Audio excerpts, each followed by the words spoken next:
Hay un número que las principales plataformas digitales del mundo conocen desde hace más de una década. No está en sus informes anuales. No aparece en sus presentaciones a inversores. Y definitivamente no figura en ninguna de las campañas de bienestar digital que han lanzado con tanto ruido mediático en los últimos años. Ese número es 13, por cada hora adicional al día que un adolescente dedica a las redes sociales, su riesgo de desarrollar síntomas clínicos de depresión aumenta un 13%, no es una estimación. No es una teoría. Es el resultado de una revisión sistemática de estudios longitudinales publicada en una de las revistas científicas más rigurosas del campo de la psiquiatría pediátrica.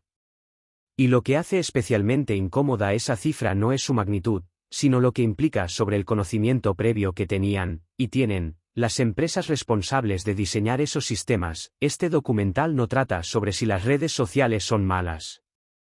Trata sobre lo que se sabía, cuando se sabía, y qué decisiones se tomaron a continuación. Para entender la dimensión real de lo que vamos a examinar hoy, hay que situar la conversación en su contexto histórico preciso. A finales de la primera década del siglo XXI, cuando plataformas como Facebook comenzaban su expansión global y Twitter empezaba a definir el lenguaje de la información en tiempo real, la comunidad científica ya había identificado una variable de interés: el tiempo de pantalla en adolescentes y su relación con indicadores de bienestar psicológico. Los primeros estudios eran preliminares, con muestras limitadas y metodologías que el propio campo reconocía como imperfectas. Nadie podía afirmar con certeza causal que una cosa provocaba la otra. Pero ese periodo de incertidumbre científica fue mucho más breve de lo que las plataformas han sugerido públicamente. Entre 2012 y 2017, coincidiendo con la masificación del smartphone entre la población adolescente de los países desarrollados, una serie de estudios longitudinales, es decir, estudios que siguen a los mismos individuos durante años, comenzó a arrojar resultados consistentes. No eran anécdotas. No eran correlaciones débiles. Eran patrones que se reproducían en muestras de decenas de miles de jóvenes en Estados Unidos, Reino Unido, Australia, Canadá y varios países del norte de Europa. El tiempo que un adolescente dedicaba a las redes sociales tenía una relación estadísticamente significativa con varios marcadores de salud mental: síntomas depresivos, ansiedad, trastornos del sueño, distorsión de la imagen corporal, en los casos más extremos, ideación autolítica. Lo que hace que esta historia sea particularmente relevante no es solo la ciencia. Es que durante ese mismo periodo, las empresas responsables de esas plataformas tenían acceso privilegiado a datos propios que ningún investigador académico podría obtener jamás. Datos de comportamiento de millones de usuarios. Datos sobre estados emocionales inferidos a partir de patrones de uso. Datos sobre los efectos de funcionalidades específicas, el botón de me gusta, los contadores de seguidores visibles, la mecánica del scroll infinito, sobre el tiempo de sesión y sobre variables de compromiso que los propios ingenieros sabían que estaban correlacionadas con estados de angustia. No estamos especulando sobre esto. En 2021, una serie de documentos internos de Meta, filtrados por la exempleada Frances Haugen y publicados en lo que la prensa denominó los Facebook Papers, confirmaron que la empresa tenía investigaciones propias que apuntaban a efectos negativos significativos de Instagram sobre la imagen corporal y el bienestar emocional de las adolescentes. Investigaciones que habían sido realizadas, revisadas internamente, y en ningún caso convertidas en políticas de diseño que protegieran a los usuarios. Eso es el punto de partida de este documental. No una conspiración. No una ficción.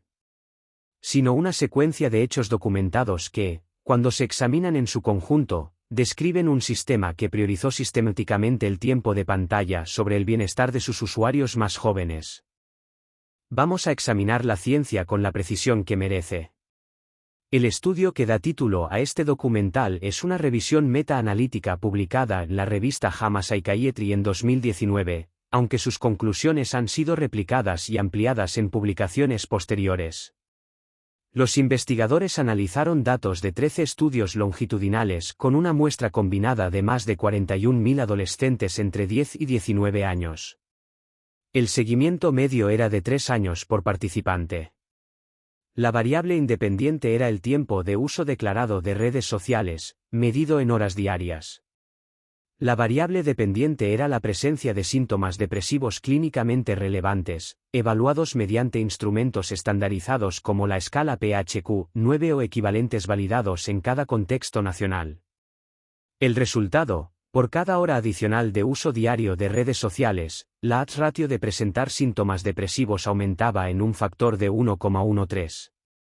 En lenguaje estadístico, eso es un incremento del 13% en la probabilidad de cumplir criterios diagnósticos de depresión. Ahora bien, una aclaración que la propia ciencia exige y que es fundamental para no distorsionar la imagen: correlación no implica causalidad de manera automática. Podría argumentarse que los jóvenes que ya experimentan síntomas depresivos buscan más activamente las redes sociales como mecanismo de compensación, lo que invertiría la dirección de la causalidad. Este fenómeno, conocido como causalidad inversa, es un argumento que las propias plataformas han utilizado repetidamente en sus comunicaciones públicas. El problema es que los estudios longitudinales están diseñados específicamente para abordar esa objeción.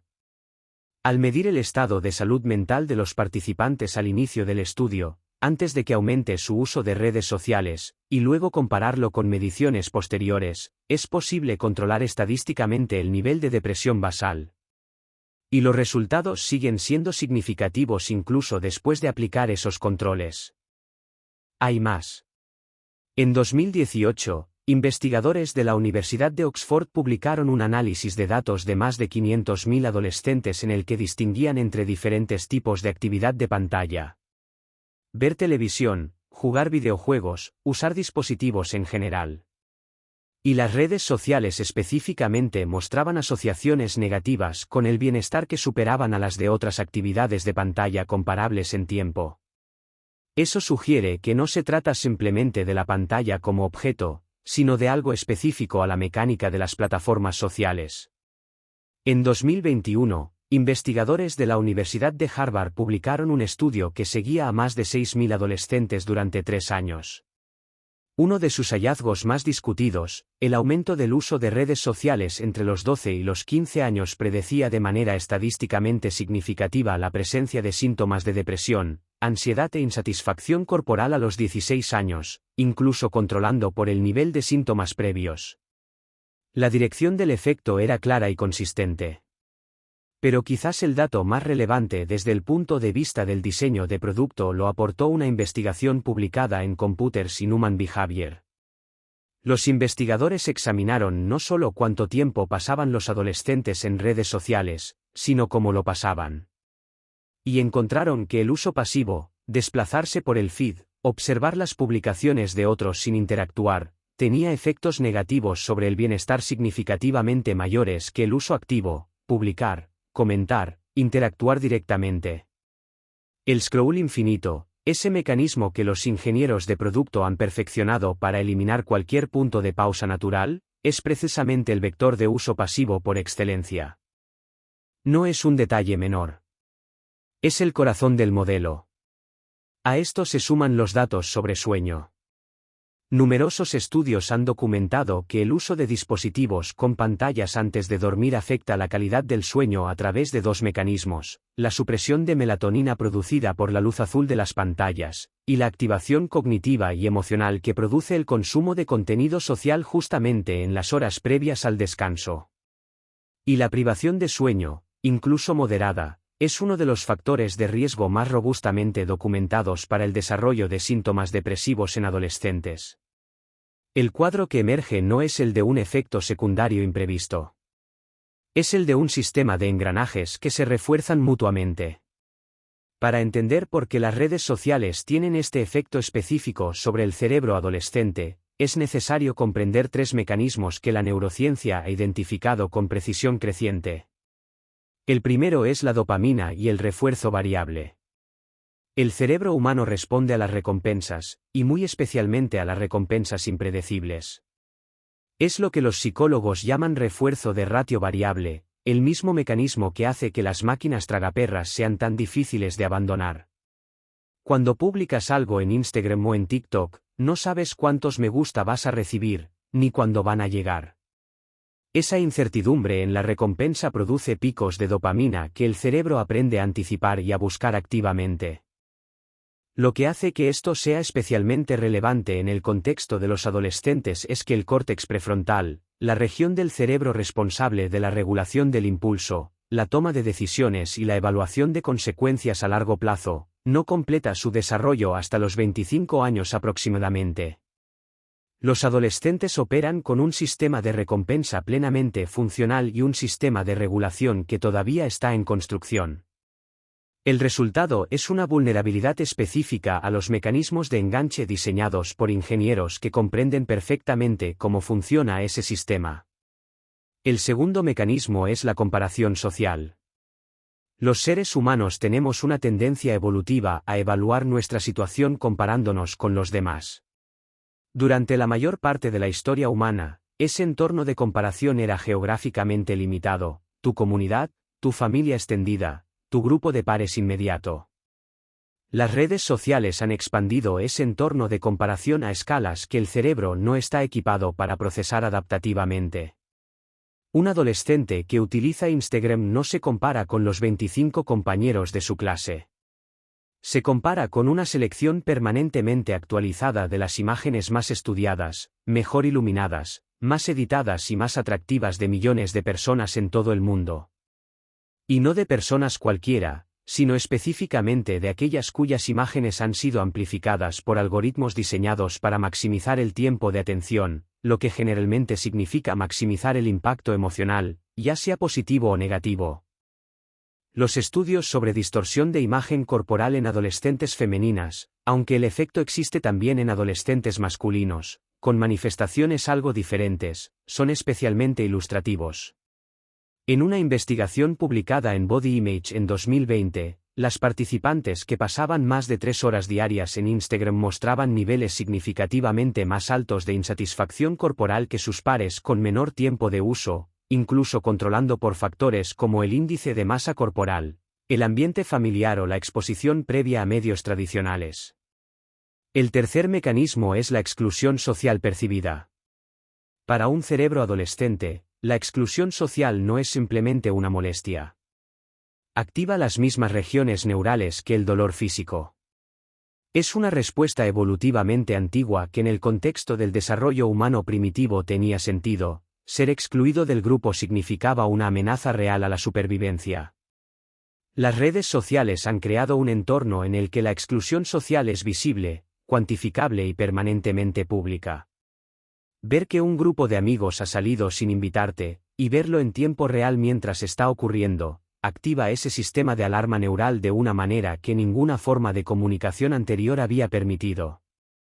El fenómeno tiene un nombre en la literatura psicológica: FOMO, Fear of Missing Out, y su relación con los síntomas de ansiedad y depresión está documentada en múltiples estudios.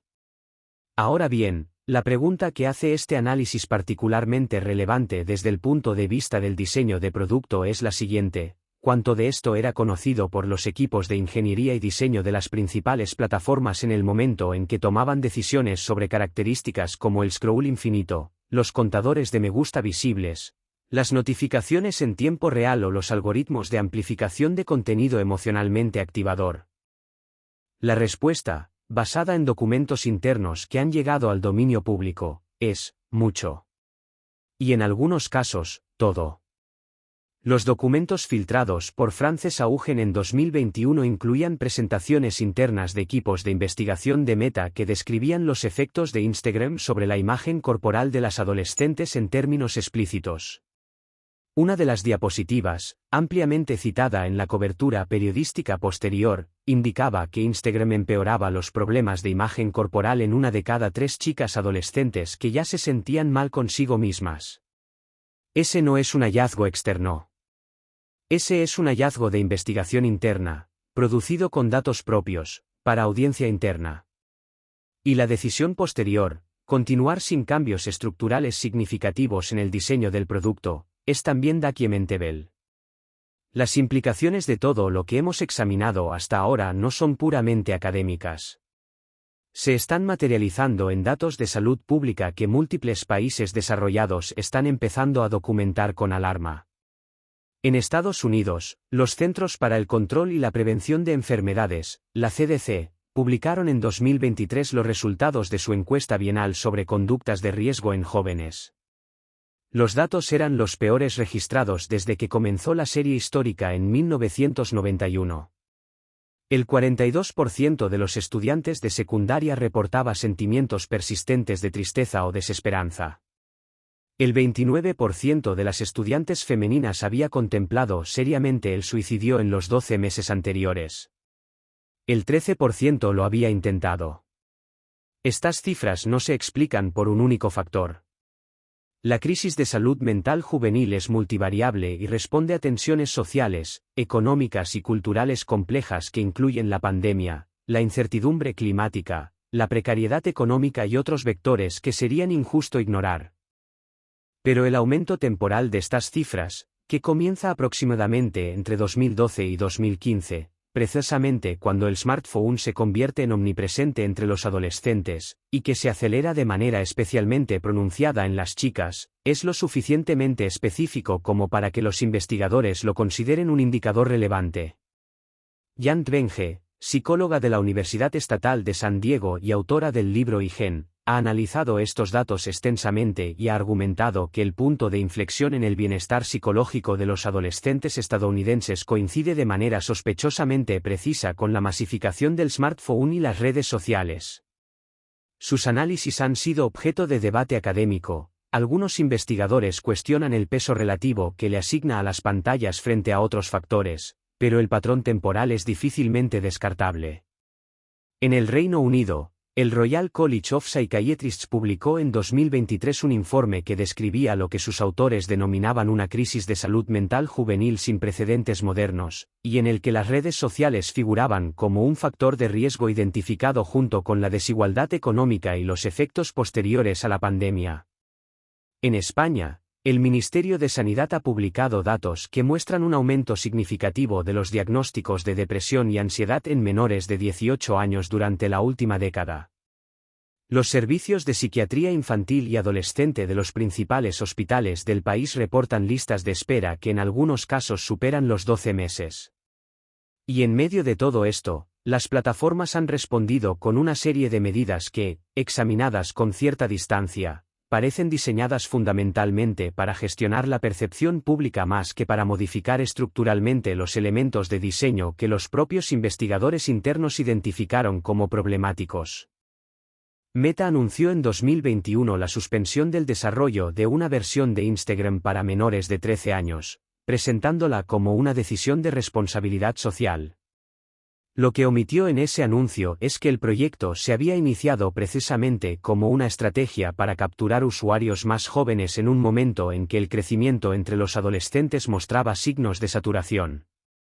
TikTok introdujo límites de tiempo de pantalla para usuarios menores de edad que son fácilmente evitables con un solo clic de confirmación. YouTube ha implementado pausas sugeridas que aparecen como notificaciones que el algoritmo ha calibrado para mostrarse en momentos de baja probabilidad de abandono de la sesión. El investigador Tristan Harris, es diseñador de producto en Google y fundador del Center for Humane Technology, ha descrito este patrón como el problema del circo. Cuando se obliga a los circos a retirar los animales salvajes, los circos no desaparecen. Simplemente encuentran otro espectáculo. Las plataformas son lo suficientemente sofisticadas para implementar los cambios mínimos necesarios para sobrevivir a la presión regulatoria sin alterar el modelo fundamental que genera sus ingresos. Y ese modelo es brutalmente simple: más tiempo de pantalla equivale a más impresiones publicitarias equivale a más ingresos. La salud mental de los adolescentes, en ese modelo, es una externalidad. Un coste que no figura en ninguna línea del balance contable de la empresa, pero que se transfiere íntegramente a los servicios de salud pública, a las familias y a los propios jóvenes. Desde el ámbito jurídico, 2023 y 2024 han marcado un punto de inflexión. En octubre de 2023, una coalición de fiscales generales de 42 estados de Estados Unidos presentó una demanda colectiva contra Meta, alegando que la empresa había diseñado conscientemente sus plataformas para crear hábitos compulsivos en menores de edad, en pleno conocimiento de los daños potenciales. La demanda cita explícitamente documentos internos de la compañía como evidencia. En la Unión Europea, el Digital Services Act, la Ley de Servicios Digitales, ha establecido obligaciones de evaluación de riesgos para las plataformas de gran tamaño, incluyendo riesgos para la salud mental de los usuarios menores. Es un marco regulatorio, pero su efectividad depende de la capacidad y voluntad de los organismos supervisores para hacer cumplir sus disposiciones frente a empresas con recursos legales prácticamente ilimitados. Hay una pregunta que los datos que hemos examinado hoy dejan flotando en el aire, y que creo que merece ser formulada con toda la claridad que el registro documental permite. Si una empresa farmacéutica lanzara al mercado un producto destinado a adolescentes, realizara estudios internos que mostraran que ese producto aumenta el riesgo de depresión en sus usuarios más vulnerables, y decidiera no modificar el producto ni informar al público de esos hallazgos, ¿cuál sería la respuesta regulatoria y jurídica? La respuesta, en la mayoría de los sistemas jurídicos occidentales, es inequívoca: retirada del producto, sanciones penales para los ejecutivos responsables, y compensación a los afectados. Las plataformas digitales, que han distribuido un producto de uso masivo entre menores de edad con efectos documentados sobre la salud mental, han operado durante más de una década en un vacío regulatorio que simplemente no existía para ninguna otra industria de consumo de masas. No es casualidad. Es el resultado de décadas de inversión en lobbying, de narrativas construidas cuidadosamente alrededor del concepto de neutralidad tecnológica, la idea de que las plataformas son simplemente herramientas y que la responsabilidad de su uso recae en los usuarios, y de una velocidad de adopción que superó la capacidad de respuesta de los marcos regulatorios existentes. Pero hay algo más que vale la pena examinar, y que va más allá de la responsabilidad corporativa. Los algoritmos de recomendación de contenido, el sistema que decide qué ves en tu feed, en tu página de exploración, en tus recomendaciones, no son neutrales. Están optimizados para maximizar el tiempo de sesión. Y el contenido que maximiza el tiempo de sesión tiende a ser contenido que genera activación emocional intensa, indignación, miedo, envidia, tristeza, fascinación morbosa. Lo que esto significa, en términos prácticos, es que un adolescente con síntomas depresivos incipientes que navega por su feed de TikTok a las 11 de la noche no está encontrando aleatoriamente el contenido que refuerza esos síntomas. Lo está encontrando porque el algoritmo ha aprendido que ese tipo de contenido es el que consigue que ese usuario específico permanezca más tiempo en la plataforma. El sistema no discrimina entre el tiempo que un usuario pasa con placer y el tiempo que pasa atrapado en un bucle de angustia. Para el modelo de negocio, ambos son equivalentes. Eso no es un bug. Es la lógica fundamental de un sistema de optimización que tiene un único objetivo: el tiempo de atención como fin en sí mismo. Y aquí está la dimensión más incómoda de todo lo que hemos examinado hoy. La mayor parte de lo que sabemos sobre estos efectos lo sabemos gracias a investigadores académicos que trabajaron durante años con datos parciales, con acceso limitado, y en muchos casos con la resistencia activa de las propias plataformas a compartir datos que habrían acelerado la comprensión científica del problema. Los datos completos, los datos reales, los que permitirían comprender con precisión quirúrgica qué características de diseño específicas producen qué efectos específicos en qué subgrupos de usuarios, esos datos existen. Están almacenados en los servidores de empresas que tienen todos los incentivos del mundo para no compartirlos.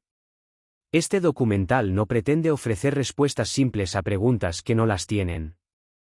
La relación entre tecnología, bienestar y sociedad es genuinamente compleja, y cualquier narrativa que la reduzca a un esquema de buenos contra malos está haciendo un flaco favor a la comprensión del problema. Lo que sí permite la evidencia documentada es afirmar con rigor que el discurso público sobre las redes sociales y la salud mental ha estado sistemáticamente empobrecido por la ausencia de transparencia de los actores con más información. Y que esa ausencia ha tenido consecuencias reales, medibles y en muchos casos irreversibles sobre millones de personas. Si algo de lo que hemos examinado hoy te parece relevante, hay una forma sencilla y significativa de contribuir a que estas conversaciones lleguen más lejos: comparte este documental con alguien para quien la información tenga importancia.